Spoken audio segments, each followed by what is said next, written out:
Hey guys, it's Katie Kelly, and today we're going to be installing the SMD cold air intake part number 755070 on the 2003 to 2007 6.0 Ford Powerstroke. Before we get started, you'll notice that the installation instructions are in the plastic bag with the lid along with the carb sticker, so you'll just want to go ahead and take them out and follow along. With the truck off and the parking brake set, it's time to disconnect the negative terminals on both batteries. It's a good idea to put a rubber glove over it so it doesn't come back in contact. And now we're on the other side doing the exact same thing.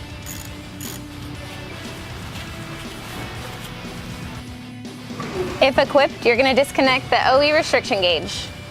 Depending on what year truck you have, you're either going to have a MAF sensor or a temp sensor. And on this one, we're going to disconnect the MAF sensor. Depending on if you have the one piece or the two piece, you're going to disconnect the one piece out of the turbo and make sure to pull the breather out of the valve cover. If you have the two piece, you're going to disconnect right here at the bellows. And in this case, this truck is the two piece.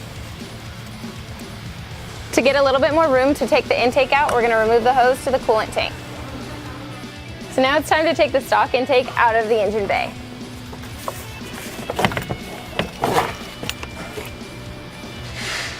So you're just going to want to make sure that the grommets didn't come out with the intake because they want to stay in the truck. We're going to pull off the OE restriction gauge and reuse this and the grommet, but in this case the grommet's bad, so we're just going to go ahead and replace it. Prior to installing the air box, you're going to want to make sure that the clamp on the intercooler pipe is rotated off to the side so it doesn't interfere. Now it's time for my favorite part, attempting to install the silicone box seal onto the air box. So I'll probably struggle with this, but you might not. It actually wasn't too bad. So next we're going to install the SMD intake box into the truck, and you're just going to make sure you push it all the way down or it'll interfere with the hood.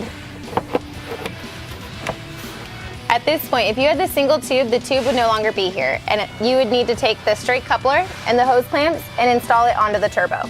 So then you'll have to uninstall the crankcase hose from the single tube and then install the grommet onto the short tube, and then once that's installed, you'll have to install the crankcase hose into the short tube and then connect it to the coupler that you attached to the turbo. Since that truck had two tubes, we don't need any of those pieces, so you can go ahead and put those to the side. And if you have the air intake temperature sensor, you're going to use the large grommet and then just push it down into the tube. We provide you with the correct tool to use to remove the mass airflow sensor. When installing the mass airflow sensor onto the new tube, you're going to want to line up the gasket and then insert the mass airflow sensor, and you want to make sure that the arrow is pointed towards the logo and use the provided hardware.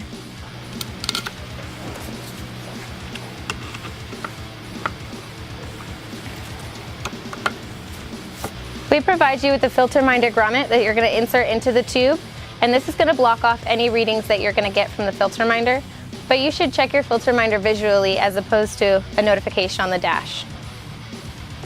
Now that the grommet's in place, you're just going to insert the filter minder. Next, you're going to install the coupler completely onto the tube. And then install the clamps. I know we already installed the filter minder, but it might make it easier to pull it out and set it aside. We can reinstall it later. Next, we're going to install the intake tube into the air box. You just want to make sure that you push it all the way through the box seal and onto the turbo.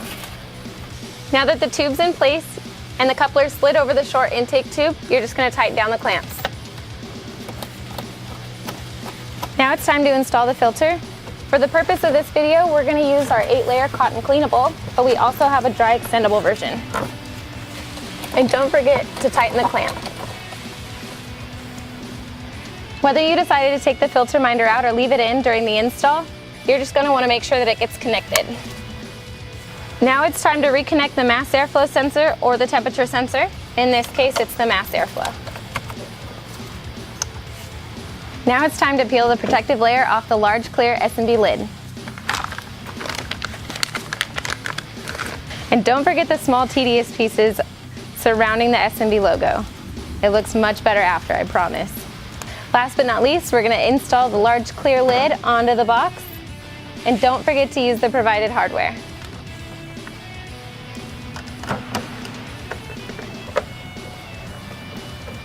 You're probably wondering why you have an extra piece lying around. Well, don't worry, you didn't do anything wrong. But for those who want additional airflow, we give you a silicone inlet lid that goes in place of the clear plastic lid on top of the air box. Remember to reattach the negative terminals on both sides, tighten them down, and then you're good to go. Don't forget about your carb sticker. You're going to want to place it on the body close to the intake. It has all the valuable information. This intake has a 42.47 increase in airflow over stock. And if you have any other questions, go ahead and visit our website at sbfilters.com, and we'll see you next time.